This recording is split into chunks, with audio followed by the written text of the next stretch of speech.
guys, here we go. The old banter. Michael Claessens, I play scrum half for Bath Rugby. Lee Mears, hooker, Bath Rugby.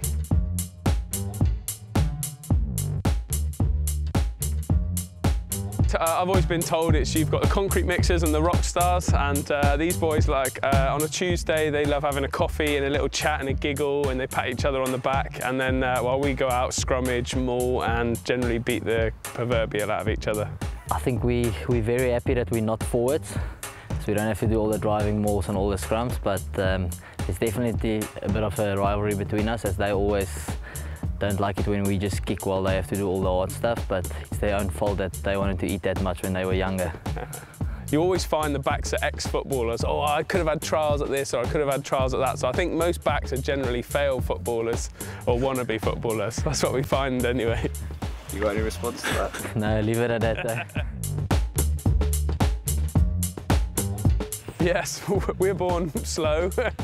And they were born with skills and very, very fast. So yeah, I think for sure. I mean, we as backs, we're obviously lucky that we can play in the backs and we sort of get a bit more time with the ball and everything, but the only way we can do that is if they give us proper balls. So obviously we've got a lot of respect for them, and if they don't play well, we can't play well.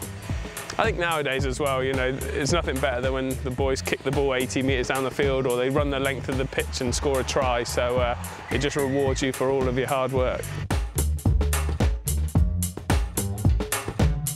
No, not nowadays. Have you seen the size of some of them? Banner's 6'7" or whatever he is. And I think it's definitely a joint team effort, but we do get a little bit annoyed with them when they drop the ball. I suppose they get annoyed with us when we can't throw the ball in straight.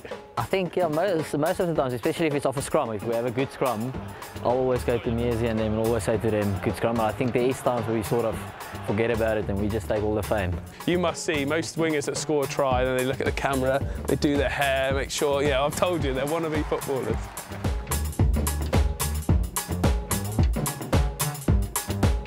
I don't know, backs is probably, for you guys, it's a bit different. Like, we're so relaxed and laid back, especially a guy like Carl Eastman. He just looks all the time at he's not really there and stuff, but that's just the way he sort of prepares for a game and he always plays well. I think that's the great thing about rugby is you've got the blend of personalities. You've got the twisted humour of Tom Biggs. You've got the straight-laced David Atwood. So I think we've just got a good group of weird. And we've got Simon Taylor, who's just plain odd. Big Z actually thinks he's funny, but he's not that funny.